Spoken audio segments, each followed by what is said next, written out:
All right, good morning.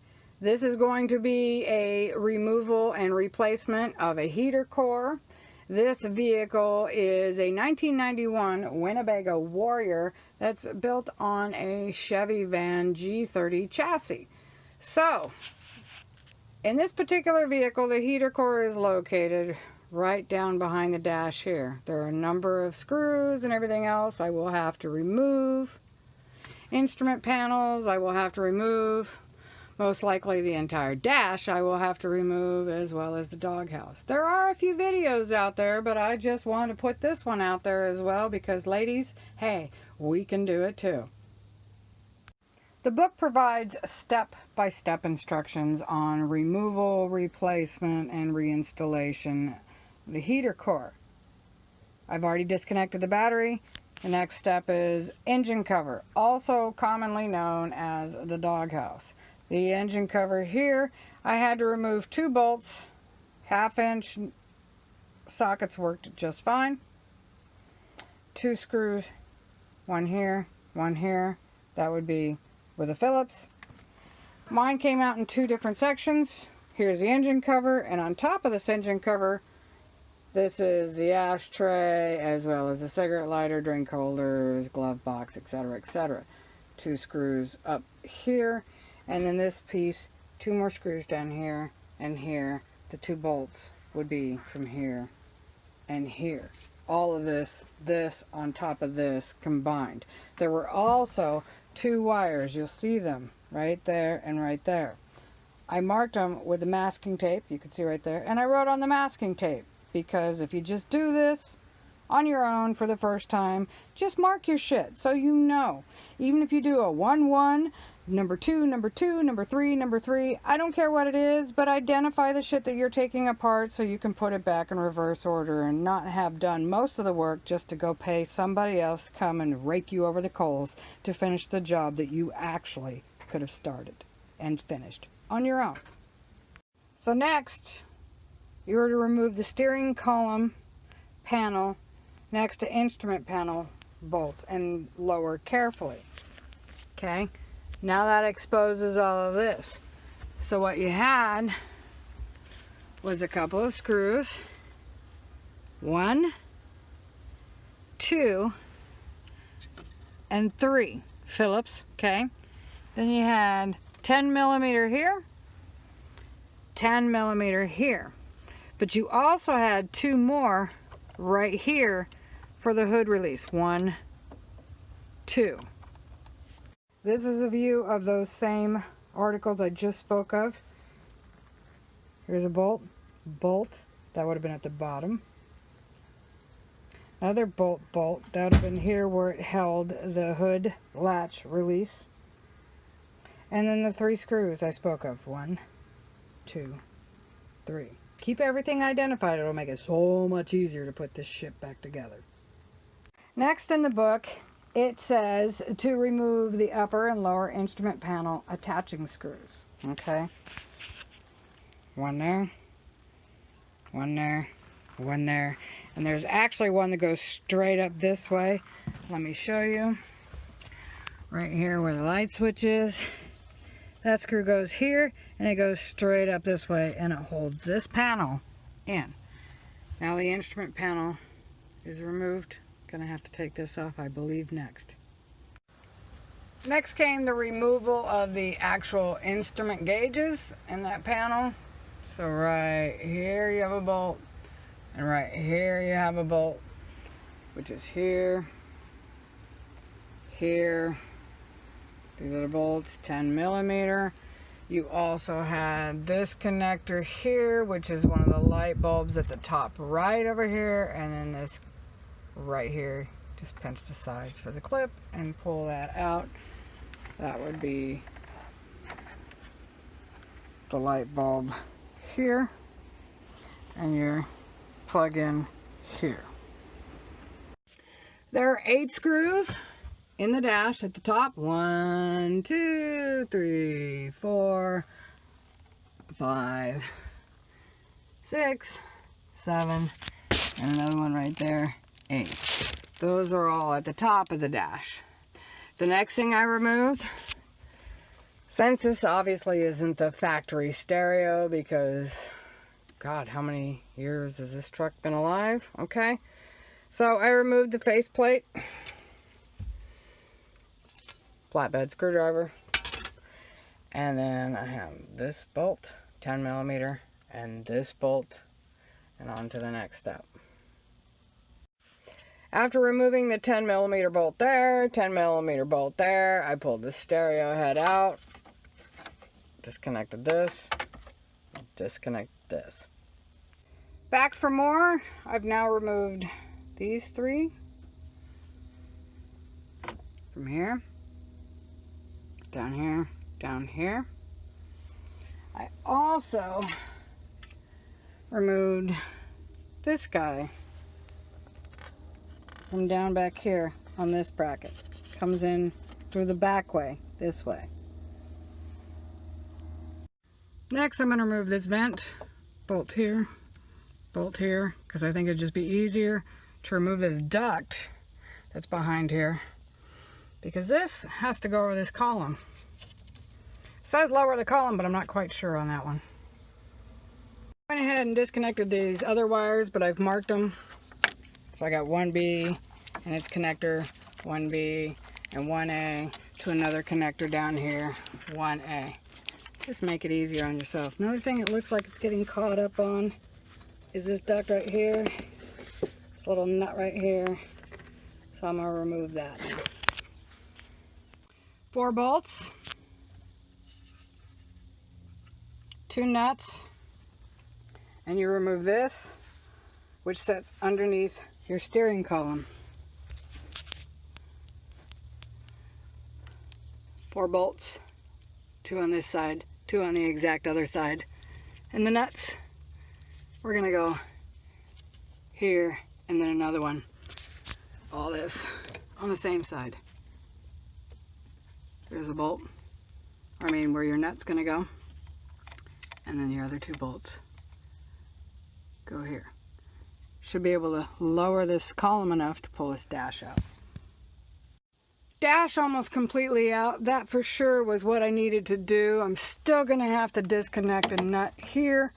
Tiny little unreachable piece of shit. So I can disconnect this duct to make it easier. But also don't forget all these stupid little clips right here, because once you start pulling, you don't want to pull your wires out. I'm gonna have to pinch those out, but almost there. Now the only thing stopping me is this little booger. I've already unscrewed everything in there. There's a nut that's behind it. I unscrewed that, okay?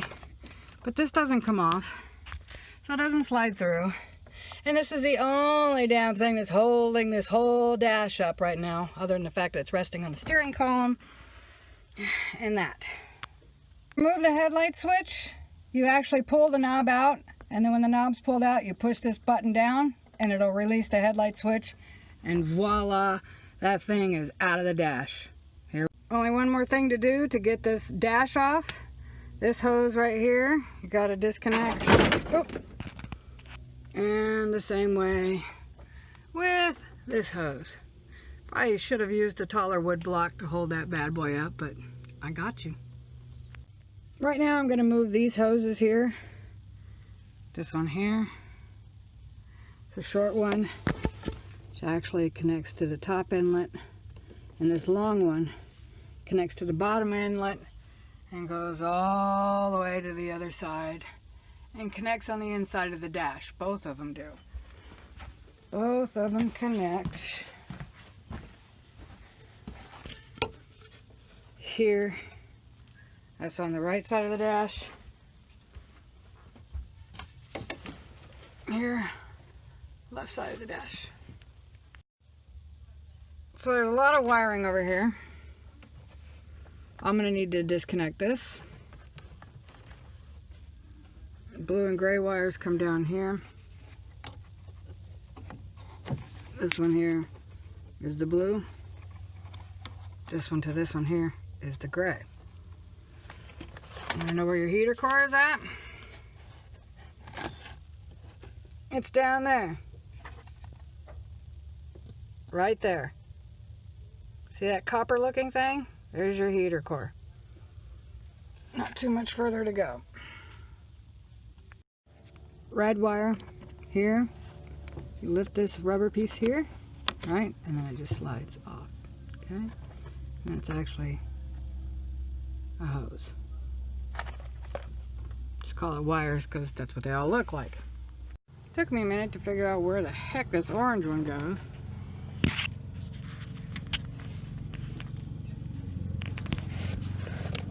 It connects back here, exact same way the red, the blue, and the gray do. What a pain in the ass. I don't think I can access this line here. Well, at least I already tried, and even my little hands don't. So I'm going to disconnect this, unbolt it here. That should also give me enough room not only to disconnect this vacuum line, which I kept calling a wire earlier, and then there's another bolt back here, which should allow me to disconnect this cable.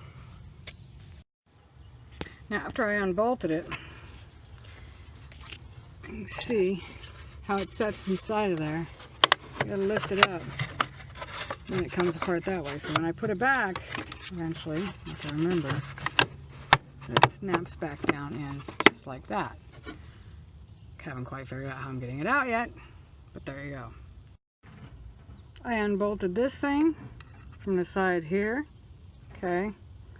I did so to hopefully give myself a little bit more room. So the instructions in the book talk about removing the defroster duct. This here. Okay.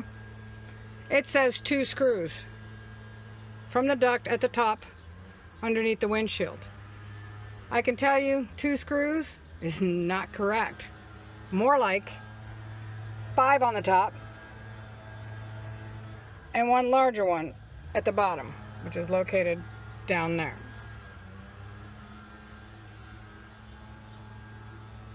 I'm going to also remove that speaker over there.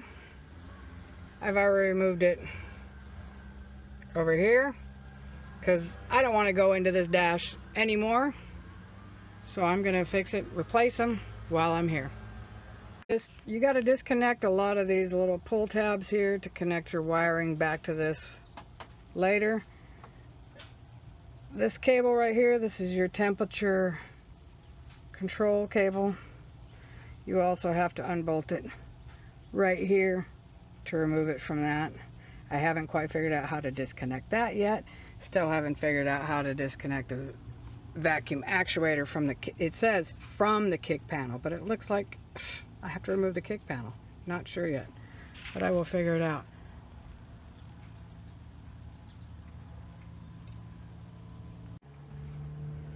Now, I apologize for my video kind of being a little jumpy. I don't know what the hell, but you know, if I keep going, you're going to figure it out. It's going to be a lot more detailed than the crap I've seen online and in my book. And if you follow the order, you should be able to do it. I'm going to follow the same order to put everything back. But right now, I've already removed that defroster duct. Now I'm going to remove this bar right here. 2 bolts here. And the other 2 bolts are here. You got to access right behind here. You do want to make sure you got your hand underneath there so you don't drop them. Here's what that bracket with those 4 bolts look like after being removed. The larger end goes to the center of the vehicle. That goes out by the kick panel. Also, I have disconnected the temperature cable from this, and I just put the screw back in here just like I did this one earlier with that other vent that ran through here, just to make it easier so I don't lose everything. This duct right here I removed. It has 3 screws, 1 there, 1 back there, and 1 right there. Once I did that, out it came. There you go. There's my 3 screws. Next, I take out this over the hump duct. There's 1 bolt that goes straight down here. 2 smaller screws. 1 there. And 1 there. You can't really see it, but where my finger's pointing. this goes in front of this piece here. So it does have to come out because that's the only way this piece is going to come out. This plastic goes behind that. Top, side. Now that I've gotten all the duct work off, I should, in theory, only have to remove the nut in the engine compartment where you see that on the other side. There's another one. I know it's hard to see, but it's down there, down below, down there. There's another one. So 1, 2, and then 3. I've located all of those now in the engine compartment. Gotta be a bitch to get to, but there's 3 of them coated with some kind of sealing substance. All right, and then I removed the 1 bolt right here, and that bolt is that one right there. That I took out from down there. Now, will I actually need to remove this vacuum actuator? I'm not exactly sure. It says remove from the kick panel. If that's the case, I may have to get myself a different ratchet, because these ones I can reach, maybe even that one, but a couple of them back here, they're going to be difficult as all hell. Knuckle busters for sure. I also have located the hoses inside of the engine compartment that I'll need to disconnect. I can't get to them from here, which is too bad, because boy, that'd be a whole lot closer. But right now the sun's blasting in my engine compartment, and it's kind of hard for me to see anything, and after all of this, I'm taking a break. One of the hoses that connects and goes to the heater core goes from here in the engine block, down through here, and all the way up front. This right here. This one. I'll probably go ahead and replace it. This will have to be disconnected. And then there is another one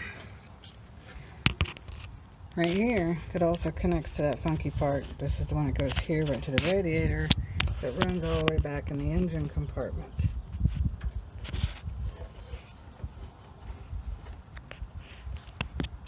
Alright, back to the vacuum actuator right here.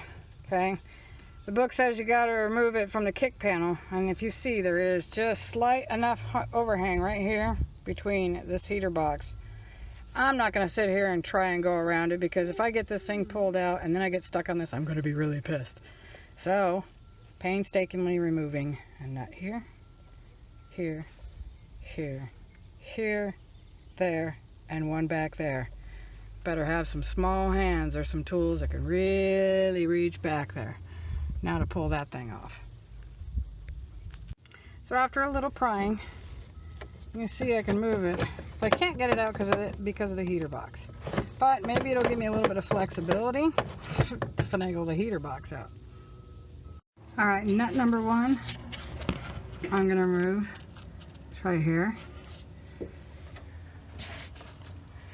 Nut number 2, I'm going to remove. It's right underneath there. Nut number 3, I'm going to say is down here somewhere. And it's probably going to be easy to access once I get this clamp off and take these hoses off. Okay. I'm also going to disconnect this vacuum line here. And I'm going to replace this part as well, just because. And I also got a new hose. I'll be replacing that. And right below these 2 lines, there's the other nut that I'll need to remove. I kind of figured that was the place for it. So you can see it right there. 3-inch hose, 3-inch hose, and then the other hose right there, goes into the intake. I'm going to replace that as well. And then this hose here goes into the radiator. I really was low on coolant, so I didn't really have to drain my system that much. It did puke a little bit, but that's why I have a bucket in there. Oh my god, my hands are just destroyed today. There we go. As you can see, I really lost a lot of fluid anyway, because you can't see it. So check before you drain the whole thing. You may not actually have to. As someone pointed out to me, if this sits up higher, which it does, even the bottom hose higher, everything that goes into here, it's right here. So what came out was residual that was in hose. Right here. I know, not the best of video. Kind of fighting with bright daylight behind me. But there you go. Another angle of the hose, the longer hose, the one that was still connected out there, comes inside.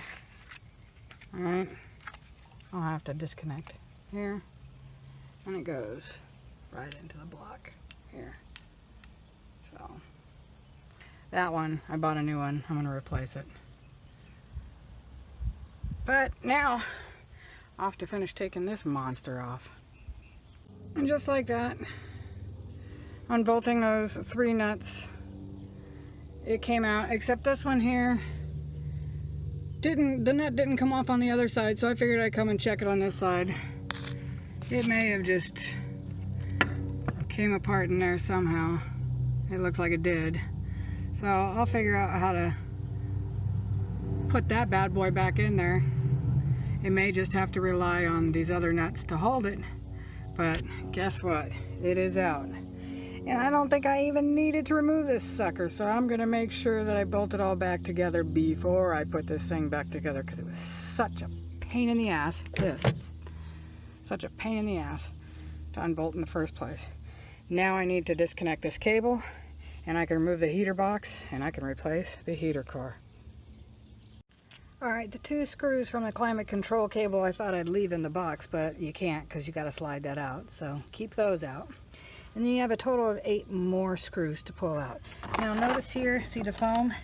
Feel around, tug around, you can gently pull the foam away and unscrew those without having to rip that all apart and keep it on there. Because I don't know where I'd find a replacement for that with a vehicle this old.